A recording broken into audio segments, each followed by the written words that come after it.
You're up. Good morning, everybody, and welcome. This is our February 13th regular meeting of the Mason County Commission. We will begin with Pledge of Allegiance. Go ahead. This is James Taylor. He's on the Voting Safety Committee for Timber Well, the Lake. new guy is And we all consider, especially Commissioner Netherland, an honor to lead the Pledge of Allegiance. So if you would mind. Please. I pledge allegiance to the flag of the United States of America and to the republic for which it stands, one nation, under God, indivisible, with liberty and justice for all. Yeah. We'll have some made special for you. Our heartfelt thanks is enough. Huh? Roll call, please. Commissioner District 1, Randy Netherland. I'm here. Commissioner District 2, Kevin Schutte. Here. Commissioner District 3, Terry Drexler. Here. Excellent. Is there any correspondence, organizational business come forth? Just one item. The State of Washington Department of Ecology sent a letter regarding the North Bay Case Inlet Water Reclamation Facility and the Belfair Water and Wastewater Reclamation Facility. Any other further correspondence or organizational business? No. Hearing none, we'll move on to item number 5, which is our open forum for citizens' input. This is your opportunity as a citizen to come up and speak to the commission on any issue that is not on the agenda. If it is on the agenda, we ask that you wait till it comes up at that point, and you'll be given an opportunity to speak about that issue at that time. If it's not on the agenda, we ask that you would raise your hand, be recognized by the chair, and we'll give you up to 5 minutes to speak on any certain issue. But please remember, there's other people, there's only a 15-minute maximum for everything. With that being said, is there any item that is on this agenda that is not on the agenda that anybody in the audience would like to speak on? Please. The new guy again. Hello, my name is James Taylor. I live at 60 East Case Place in a community called Timber Lakes. I'm here to talk about the buoys being shortened for some of the smaller lakes around Mason County. I know I've talked to Terry a couple times, and I know you're considering making adjustments to that and maybe passing that on to the HOAs to make that decision. If you live in HOA, I'm not sure if you're aware, that is going to change every time someone wants to make a change or just going to submit a chance to the board. It'd be better if the requirement, whether it's 150 or less, come from some authority rather than let a HOA do it, because it's going to change all the time. That's just the way HOA works. 1 year might be 75 feet, the next year might be 50. So I just ask that when considering the change in distance, consider maybe coming from just one source and making it, even across the board. Some sort of distance from the short side of the lake. The distance maybe is 1,000 feet. So maybe you make lakes that are 1,000 feet from shoreline to shoreline a certain distance. That way it could be fair across the board. That's all I ask. Any comment or questions? We'll take it into consideration. I can tell you what we're looking at right now is just making it up to. The reason why is if we try to take each lake individually, you can imagine what that would look Sure. like and how it would be unenforceable. Could it, so at this point, what we've been talking about, and we have kind of a different memory, but I remember when we were discussing how to do this, that we were saying up to because of the different, how difficult it is to try and measure that and put it out there. We just didn't want it out further into the traffic, but there was different recollections at that time how that was put together. Yeah, I just maybe think about, and I know it's tough to measure with Google Earth and everything, but try to make some sort of a standard across the small lakes. I'm afraid you're going to end up with different buoys across all the small lakes when it comes to HOAs. That's just the way they work, agendas work. Thanks, guys. That's it.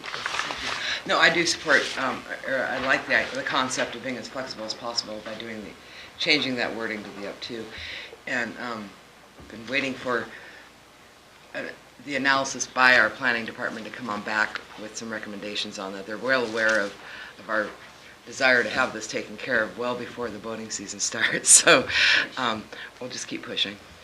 One of the things I want to point out is the reason why and it wouldn't truly be up to the HOA, it's up to the individual, because individuals put out buoys as well.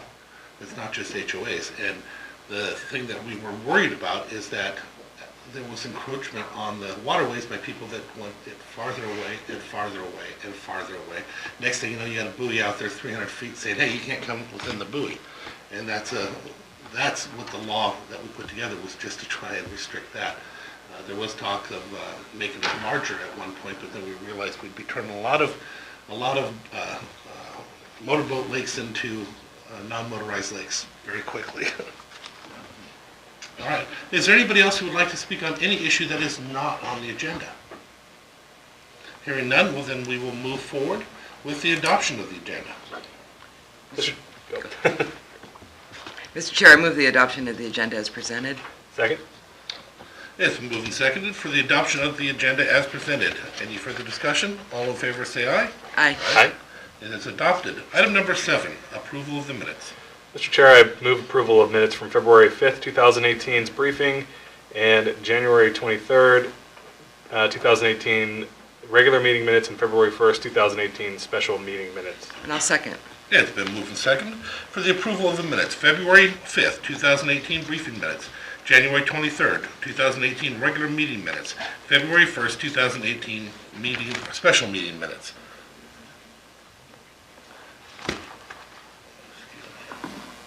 There's no other adjustments. All in favor signify by saying aye. Aye. Aye. The motion carries. Item number 8 is the approval of the action agenda. All items on the action agenda will be read off to the public and they will be voted on with one vote, unless somebody in the public or a commission would like to have it taken off for further discussion or a separate vote. With that being said, we will go ahead and read these to you, and then you'll be given an opportunity to ask a question that may help you to make that decision at that time. Commissioner Drexler, would you read item number 8.1, please? And Commissioner Schutte, would you read 2, 3, and 4? Mr. Chair, on item 8.1 on the action agenda today is the approval of warrants and treasurer electronic remittances. Claims, let's see, the direct deposit fund warrants number 47544 through 47912 totaling $637,311.12, and the salary clearing fund warrants number 7003399 through 7003437 totaling $910,195.61 for a grand total of $1,547,506.73.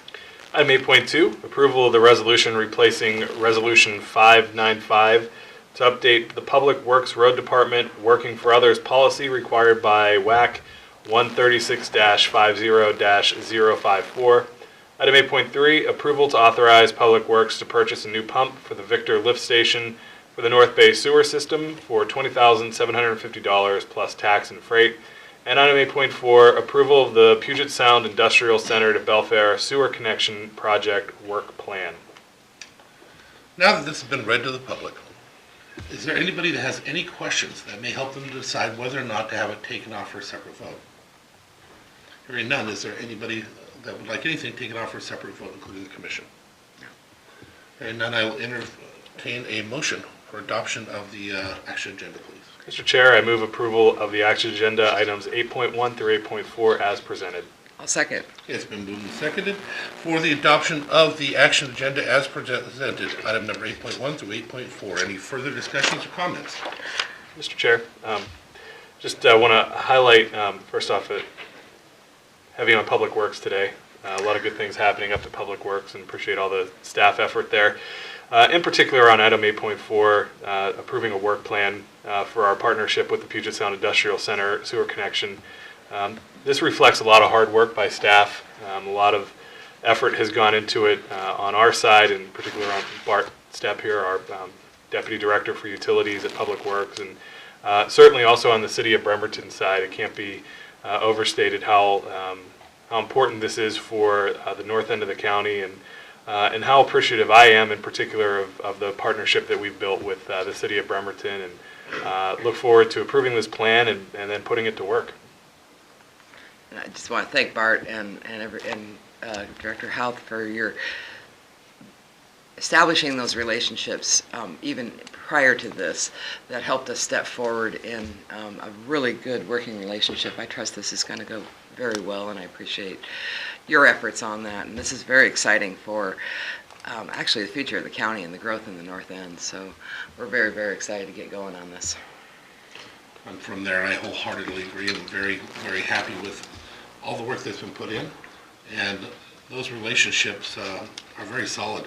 Some of the things that we were able to help them with, but when we got in trouble with our sewer initially, when Jerry first came in, people don't realize his connection there actually brought them to come to help when we couldn't find people to work on the system. And that just furthered a better relationship, allowed us to help them with chip sealing. And when they came to visit us here a week ago, it was very enjoyable to watch the working relationship that they had and the trust that we seem to have with each other. So it was very appreciated. With that being said, is there anything further? No. All in favor of approving the action agenda as presented, signify by saying aye. Aye. Motion carries. It is approved. Other business. Department heads and elected officials. Are there any department heads or elected officials who would like to speak at this time? Hearing none. There are no public hearings. So we'll move on to board reports and calendars. Commissioner Drexler, if you wouldn't mind going first. Commissioner Schutte second, and I will go third. So following last week's commission meeting, I had a series of meetings with constituents and staff on a number of items. On Wednesday the 7th, our district court office brought to a lot of practitioners, both in our court systems, our therapeutic courts, and just in the community, a training on traumatic brain injury, and especially as related to our veterans. It was a very educational program, and I believe that they will be doing more in the community, especially for practitioners. A lot of misunderstanding of traumatic brain injury. And my biggest aha was you don't actually have to have an impact in order to suffer it. There are other ways that it can come through, and because it's not really diagnosable outside of mortality, whether it's mortality or not, it's something that's not understood well enough to be able to treat well and appropriately unless you understand it. So I thank our district court judge for bringing this to us. Had a good discussion with our therapeutic courts regarding a policy that the commission has been aware of and will hopefully come to us soon to iron out some differences about how to more formalize the procedure for using our treatment sales tax and allocating it towards our therapeutic courts. And then had some meetings with our church board. Then I met with our Scott Brewer from the Hood Canal Coordinating Council and urged him the week of April 5th, I believe, is Washington State Shellfish Week. And so our hope is perhaps we can launch at least a forum about protecting our shellfish industry in Mason County during that week. And the Hood Canal Coordinating Council will be having that discussion in our March meeting. And then I had a great meeting of the Thurston Mason Behavioral Health Organization. I sent an email to folks to make them aware that the Behavioral Health Organization, as I've said many times, has been licensed now as a behavioral health agency to be able to provide services. And we voted as a board to go ahead and hire up in order to provide in-jail services here in Mason County. So hopefully we'll have a more responsive and an easier to track the costs contract for jail services. Following today's meeting, unfortunately, I will be, for the next couple weeks, be searching for an assisted living facility for my own mother, and it highlights the needs of our elderly community, so it'll be a good opportunity to do both policy as well as personal issues. I have a meeting of the Olympic Region Clean Air Agency, a meeting hopefully to select a final candidate for our Area Agency on Aging directorship. And then Thursday, there's a very important meeting of our law enforcement and our behavioral health community and courts to go through what's called the sequential intercept model and to look at through the whole spectrum of the interface between law enforcement and behavioral health issues, and identifying where we might have gaps in this community, and make everybody aware in these various services of both the criminal justice system and behavioral health services of what the others are doing, so that we have a nice process and flow and understanding of what happens when the two interface. Have a meeting with Patty Case from Green Diamond, and then meeting with a very well-known water law attorney who has some proposals regarding how to get ahead of implementation of the Senate's or the legislature's fix on the Hearst decision for here in Mason County. And then I get to babysit my grandchildren over the weekend. Ron Pennell, a very important member of this community, passed away recently, and there's a memorial service on Saturday at the Civic Center at 2 o'clock. It promises to be short, as was his request, but I thank Ron Pennell for the work. Along the highway 101, from the Wallace Nealon exit down to probably the first, the center Shelton exit, is clean because Ron Pennell is one of those people that was constantly out there keeping it clean. He was instrumental in our flower basket projects here in downtown Shelton, as well as the Christmas decorations, and then in a lot of veteran services. He's just one of those people who works for the community just because that's the way he's built. Monday's a holiday, and then we'll be back for commission meeting on the 20th. A few items from last week before I move ahead. Had a very productive meeting with the State Building Code Council last Friday, and continue to move forward with some of their technical advisory groups, and as we prepare to enter the next review for the next code cycle that will begin later on this year. Also met last week with Steve Gones, who's a project manager for the Shelton Hills development. Talked quite a bit about this project and what it would mean to the city and to our area, and I'm hopeful that they'll continue to work with both the city and the state, especially when it comes to remediating the issues at Goose Lake and doing some of that cleanup work, as well as with Rainier. And I know they're still continuing to work through a lot of those issues, but I'm hopeful that we can continue to see some dirt move over there and get some progress on that project. Also met with Scott Brewer last week, working on some alternative funding sources this year. I think really kind of hit home for not just the Hood Canal Coordinating Council, but other entities like that. When there's no capital budget, you start to scramble and look for funding, and how do you continue the work, and how do you keep the lights on, and those kinds of things. And so Scott and I have been talking about how we can go about looking for alternative funding sources, which I think would be beneficial regardless of future political squabbles in Olympia. Also last night had a chance to attend a meeting that was hosted by the Mason Conservation District out at Skokomish Valley Grange, talking about their proposed alternatives for the road project that's been talked about quite a bit here. Our Public Works staff, John, was there last night, as well as a couple other staff from Public Works, and about 70 people showed up to hear the proposal and offer some feedback. And so I'm really hopeful that we've made a lot of progress on that as well. And I think there's some support growing in the community there to have a project done that'll have two really important impacts. One, I think it will help reduce the amount of flooding that people experience there and help with ingress and egress, as well as preserve and restore some important salmon habitat there as well. So I think we'll see a twofold benefit from a project if it moves forward. So I trust that we'll be hearing more in the coming weeks and months from both the Conservation District and Public Works on next steps, and of course funding and those kinds of things are always the next questions that we have to ask. Looking ahead at the week, have a meeting with Kathy Haig later today, continuing to work through some of the issues on the Housing Authority, and then also be sitting down with members of the Squaxin Island tribe. No real agenda, but I assume Hearst will come up, just a thought, as well as some other issues that we have a partnership with them on. I'll also be meeting with Exceptional Foresters later this afternoon, and then I have a MASCOM board meeting.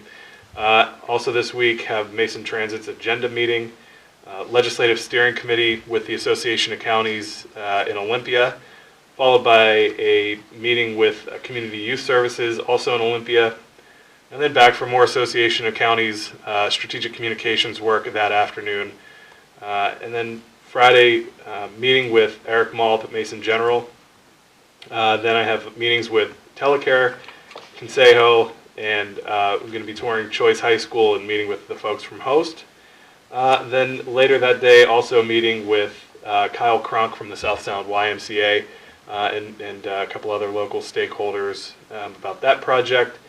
And then on Saturday evening, I'll have an opportunity to attend a more fun event. Not that those things that I just mentioned aren't fun. They're very professionally rewarding and personally rewarding. But Saturday evening, I'll be attending the Crooning and Cocktails at Hardware Distillery in support of the Great Bend Center for Music, which I'm a member of the board.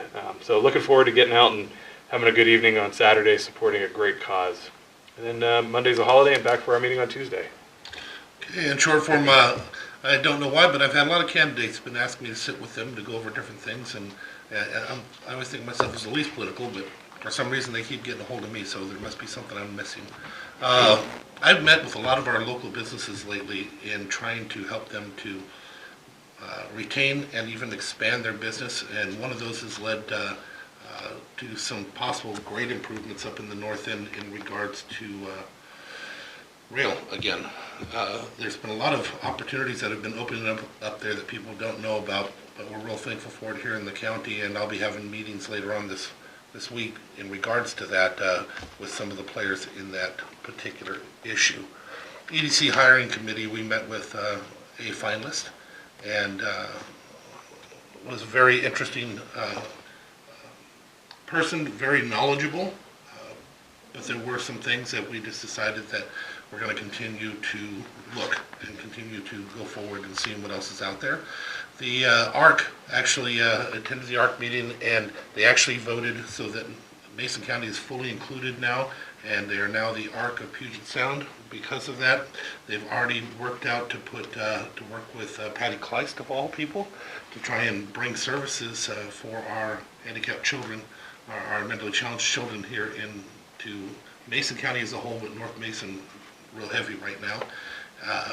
The fact that they were able to reach out and get Patty Kleist is a smart move, just as she's the one that put together the senior center for us up in North Mason.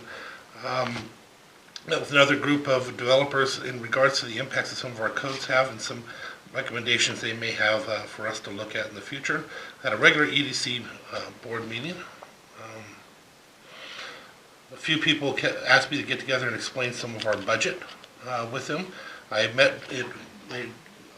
met with some of the folks at Public Works, and the reason why I'm mentioning that is I bumped into Commissioner Schutte. We didn't discuss business at all, but we were in the same place at the same time. So, Same church, different pew. yeah, it was actually funny because we're on two sides of, it's got two aisles. We were both on two different opposite sides of the building going in, peeking at each other as we're going past, like, okay, we're both here at the same time. So we shook hands, and I went in and took care of the business I had to do it, then he came in.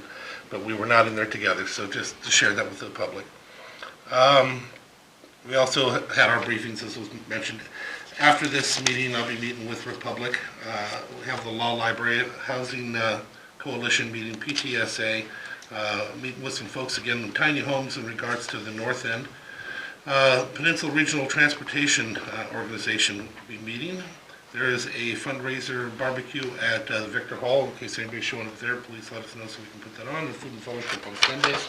That brings us back to our holiday and then our regular business meeting. Is there anything further to come before the commission? Nope. All right, hearing none, we're at the end of the agenda. If there's no objection, we'll be adjourned. Hearing none, we're adjourned.